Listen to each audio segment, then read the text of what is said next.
Hello everyone, Riazul একাডেমির আরও একটি নতুন ক্লাসে সবাইকে স্বাগতম। আপনাদের সাথে আছি আমি মোহাম্মদ রিয়াজুল ইসলাম। আজকের ক্লাসটি খুবই গুরুত্বপূর্ণ একটি ক্লাস, যারা ইংলিশে গ্রামারে খুব মজবুত স্ট্রং হতে চাও তাদের জন্য।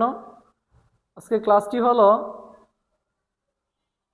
লেটার, সিলেবল এবং ওয়ার্ড নিয়ে, যেহেতু খুবই বেসিক এবং শুরু থেকে গ্রামারের শুরু থেকে। তো ক্লাসটি কেউ মিস না করে সম্পূর্ণ ক্লাসটি দেখো। আজকের ক্লাসে আশা করি এই তিনটা জিনিস তোমাদের ক্লিয়ার হয়ে যাবে। দেরি না করে চলো ক্লাসটি শুরু করা যাক। তাহলে কি লেটার, সিলেবল এবং ওয়ার্ড এই তিনটার মধ্যে দেখো, প্রথমে আমাদের স্লাইডটা দেখো, বর্ণ থেকে শব্দ গঠন কিভাবে আমরা করব। ভাষার মূল গঠন তিনটি ধারাবাহিক ধাপ অতিক্রম করে পূর্ণতা পায়। মানে কি বলেছে, আমি আবার বলছি যে ভাষার মূল গঠনগত তিনটি ধারাবাহিক ধাপ অতিক্রম করে পূর্ণতা পায়। প্রথমে আছে লেটার, তারপর আছে সিলেবল, তারপর আছে কি ওয়ার্ড। তো লেটার মানে কি দেখো, লেটার মানে ভাষার ক্ষুদ্রতম প্রতীক বা মূল ইট। ইট বলতে এখানে আমরা যে ইট সিমেন্ট বালি আছে না, ওই যে ইট ইট বুঝাইছে, ঠিক আছে। একটা দালান কোঠা তৈরি করতে তো ইট লাগে, ইট দিয়ে তো দেয়াল হয়, তারপরে অনেক বড় ভবন হয়, ঠিক আছে। তো ভাষার ক্ষুদ্রতম একক বা প্রতীক হলো কি লেটার। তারপর হচ্ছে সিলেবল, হচ্ছে উচ্চারণের সময় পরিমাণ বা শ্বাস প্রশ্বাসের একটা ছন্দ। আমরা কিভাবে যে শব্দগুলো উচ্চারণ করি, এক নিঃশ্বাসে না দুই নিঃশ্বাসে, বা এটার পরিমাপের নাম হলো সিলেবল। এবং ওয়ার্ড হলো অর্থপূর্ণ মেলবন্ধন, যা মনের ভাব প্রকাশ করে, অর্থ প্রকাশ, মনের ভাবটা প্রকাশ করে, তার নাম হলো কি ওয়ার্ড। এখন দেখো নিচে যে আমরা একটা প্রবাহ চিত্র আছে, লেটার পরে সিলেবল। প্রথম হচ্ছে বর্ণ চিনতে হবে আমাদের, বর্ণ চিনার পরে যে আমরা উচ্চারণ করব, এই উচ্চারণটা কিভাবে উচ্চারণ করবো, এটা একটা নিয়ম নীতি, এটা সীমা, বা আমরা কতটুকু নিঃশ্বাসটা আমরা রাখবো বা ছেড়ে দেব। এবং সর্বশেষ হলো ওয়ার্ড, অর্থপূর্ণ একটা শব্দ তৈরি হবে। তারপরে দেখো স্টেপ ওয়ানে আমরা দেখতেছি যে লেটার বা অক্ষর নিয়ে আলোচনা করতেছি। লেটার মানে কি দেখি। ফার্স্ট অফ অল, ভাষার ক্ষুদ্রতম লিখিত রূপ। এটা আমরা বাংলা ব্যাকরণও আসে যে ভাষার ক্ষুদ্রতম একক কি বর্ণ, ঠিক আছে। যারা বাংলার একটা এমসিকিউ এখান থেকে হয়ে যেতে পারে। তো এইটা ডেফিনেশনটা হলো, মনের ভাব লিখে প্রকাশ করার জন্য যে সকল সাংকেতিক চিহ্ন আমরা ব্যবহার করা হয় বা ব্যবহার করে থাকি, আমরা তাদেরকে লেটার বলে চিনি। বাংলা ব্যাকরণ সেম ভাবে এটা আছে যে আমরা মনের ভাব প্রকাশ করার জন্য যেসব সাংকেতিক চিহ্ন ব্যবহার করি তাকে বর্ণ বা ইংলিশে আমরা লেটার বলে থাকি। তারপরে হচ্ছে আলফাবেট আছে। ইংরেজি ভাষার মোট 26টি লেটার বা বর্ণ আছে। এর মধ্যে সমষ্টিকে একসঙ্গে বলা হয় কি আলফাবেট বা বর্ণমালা বলে থাকে।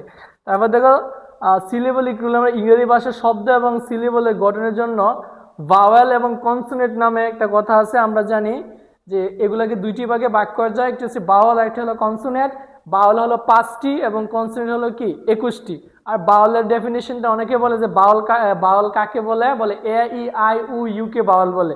এই সংজ্ঞাটা ভুল।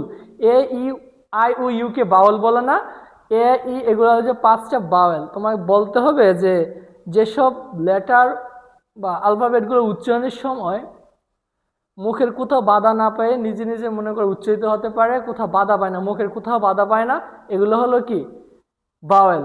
আর যেগুলা উচ্চারণের সময় কোথাও না মুখগহ্বরে কোথাও না কোথাও বাধা পায় এবং বাউলের সহযোগিতা নিয়ে উচ্চারিত হয়, সেগুলোকে বলা হয় কনসোনেন্ট। এখন যদি আমার সংখ্যাটা বলা হয়, তাহলে বলো বাউল 5টি এবং কনসোনেন্ট হলো কি 21টি, ঠিক আছে। দেখো এ ই আই উ বাউল, বাকিগুলো কনসোনেন্ট। তাছাড়া আরও আছে। তারপর দ্বিতীয় স্টেপে আছে হোয়াট ইজ সিলেবল। সিলেবল মানে হলো আমাদের শব্দাংশ। শব্দাংশটা কি আমরা একটু দেখি। দেখো শব্দাংশ কি, শব্দাংশ হলো মানে একটি শব্দের যতটুকু অংশ আমরা একেবারে বা এক নিঃশ্বাসে উচ্চারণ করতে পারি তাকে আমরা সিলেবল বা শব্দাংশ বলতে পারি, ঠিক আছে। কথা আমি আর বলি, একটি শব্দের যতটুকু অংশ আমরা একবারে বা একযোগে, ঠিক আছে, উচ্চারণ করতে পারি তাকে আমরা সিলেবল বলে থাকি। এক নিঃশ্বাসে উচ্চারণ, এক কথা হলো কি এক নিঃশ্বাসে উচ্চারণ। তো উচ্চারণ দেখো, একটি শব্দের মধ্যে কয়েকটি বাউল সাউন্ড বা স্বরধ্বনি আছে, তার উপর নির্ভর করে শব্দের সিলেবলের সংখ্যা হয়। দেখো এই সিলেবল, এখানে সিলেবল 4 ধরনের হয়, মনোসিলেবল, ডাইসিলেবল, টাইসিলেবল এবং পলিসিলেবল। তো আমরা এই 4টা সিলেবলকে আমরা একটা সিলেবল আমরা তোমাকে বুঝাচ্ছি, কিভাবে বুঝবা। এটা একদম ছোট্ট ক্লাস, যারা ওই কেজিতে আমাদের কিন্ডার গার্ডেনে যারা পড়ে, একদম শুরু যারা আছে তাদের জন্য এই ক্লাসটা। যদি কোনো অভিভাবক এই আমার ক্লাসটা শুনে থাকেন, আপনারা আপনার বাচ্চাদেরকে এগুলো পড়াবেন। দেখেন সিলেবলটা, এই সিলেবল প্রথম রয়েছে মনোসিলেবল। আমরা যখন লুডো খেলা খেলতে যাই তখন বলি একটা মনু মানে কেনা, এক করতে বলি, এক মানে এক সিলেবল মানে মনোসিলেবল। মনোসিলেবল হলো যে সকল শব্দের কেবল একটি সিলেবল থাকে এবং শব্দটি কখনো টুকরো করা যায় না, একযোগে উচ্চারিত, তার নাম হলো কি মনোসিলেবল। যেমন আমি যদি বলি পেন, এই পেন অর্থ কি কলম, এই পেনের পেন উচ্চারণ ভাঙা যায় না, এক সিলেবল মনোসিলেবল। একটি সিলেবল আছে দেখো বুক, বুকের বুক ভাঙা যায় না, এটাও একটা monosyllable. Cat, cat monosyllable. Sun, এখানে যে 4টা এক্সাম্পল আছে, 4টা এক্সাম্পলই মনোসিলেবল, এখানে এগুলো আর ভাঙা যায় না বা এক নিঃশ্বাসে আমরা উচ্চারণ করতে পারতেছি। তো আশা করি বুঝতে পারছো সিলেবলের মধ্যে মনোসিলেবলটা কি, যেটাকে আমরা এক নিঃশ্বাসে উচ্চারণ করতে পারি আর যাকে কি করা যায় না, খণ্ডিত করা যায় না, ভাঙা যায় না, মৌলিক শব্দের মতো আর কি যেটা। তারপর দেখো ডাইসিলেবল। ডাইসিলেবল কি, ডাইসিলেবল হলো যেসব শব্দ দুটি, দেখো যেসব শব্দ দুটি উচ্চারণের অংশ বা দুটি সিলেবল বিভক্ত, দুই বা দুইবারের বা দুই ধাক্কায় উচ্চারণ করতে হয়, তাকে আমরা ডাইসিলেবল বলি। কিভাবে দেখো ফাদার, এই ফাদারকে ফা দার, দুইটা হলো ফা দার বাবা, কি দুইটি সিলেবল আছে, এজন্য এগুলোকে বলা হয় কি ডাইসিলেবল। ওয়াটার পানি, ডক্টর টিচার, ঠিক আছে, যেগুলো আমরা দুইবারে উচ্চারণ করি এগুলো বলা কি ডাইসিলেবল। তারপরে দেখো ট্রাইসিলেবল কি, ট্রাইসের যেসব শব্দ উচ্চারণের সময় 3টি পৃথক অংশে বা সিলেবলে ভাগ হয়ে যায় তাকে বলা হয় ট্রাইসিলেবল। যেমন বলি বিউটিফুল 3টি, আমব্রেলা 2-3টি, কম্পিউটার যেখানে 3টি আছে সেখানে হচ্ছে ট্রাইসিলেবল। এবং সর্বশেষ পলিসিলেবল, বহু শব্দাংশ, যেসব বড় শব্দ 4 এবং তারও বেশি সংখ্যক সিলেবল ধারণ করে খণ্ড খণ্ডে উচ্চারণ হয় তাকে বলা হয় পলিসিলেবল। দেখো আমরা দেখতেছি এডুকেশন, ডিউসিয়েশন, এটা 4টা। তারপরে দেখো ইনফরমেশন, এখানেও 4টা। ইউনিভার্সিটি, 1 2 3 4 5, অর্থাৎ 3-এর পরে 4 বা 4-এর উপরে যতগুলো খণ্ডিত হয় তাকে বলা হবে কি পলিসিলেবল। আশা করি সিলেবল আর তোমাদের সমস্যা হবে না, প্র্যাকটিক্যাল তোমাদেরকে বুঝিয়ে দিলাম। তা ছিল সিলেবল। এবং সর্বশেষ যেটা তা হলো ওয়ার্ড, আমাদের খুবই দরকার। লেটার থেকে ওয়ার্ড তৈরি হয়, একটা ইট থেকে যেমন একটা দেয়ালের তৈরি হয়, ঠিক একটা লেটার দিয়ে কি হয় ওয়ার্ড তৈরি হয়। এখন ব্যাপারটা শোনো, এক বা একাধিক লেটার পাশাপাশি বসলে শব্দ হবে না, সেটি একটি স্পষ্ট নির্দিষ্ট অর্থ থাকতে হবে। আমি যদি বললাম যে পাশাপাশি বসলে কি শব্দ হয় না, পাশাপাশি বসলে তো শব্দ হয় না। আমি লিখলাম বুক, কে বুক, এর অর্থ কি বই। আমি যদি বলি কেটাকে শুরুতে নিয়ে আসি, মাঝখানে 2টা উ দে, কে বু, কুব, এটার কোনো অর্থ হলো? তো এটা তো শব্দ হলো না। মানে যার একটা স্পষ্ট অর্থ আছে তাকে কি হবে, যার অর্থ আছে তাই একটা কি হবে ওয়ার্ড বা শব্দ হবে।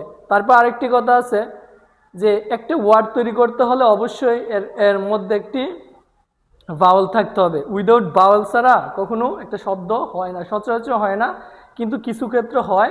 যখন হয় তখন ওইখানে একটা সেমিভাওয়েল ব্যবহার করতে হয়। অনেকে হয়তো সেমিভাওয়েল জানে, ডাব্লিউ এবং ওয়াইকে সেমিভাওয়েল বলা হয়। কোনো শব্দে যদি ভাওয়াল না থাকে তখন এই দুইটা লেটার থাকলে এগুলোকে আমরা ভাওয়ালের কাজ করে সেমিভাওয়েল বলা হয়। আবার এমনও হয় যে একটি লেটার একটি ওয়ার্ড হয়, এমন পৃথিবীর মধ্যে 2টি লেটার আছে যেগুলো একটি ওয়ার্ডের কাজ করে। একটা হলো আই অর্থ আমি, এবং এ একজন বা একটি, ঠিক আছে।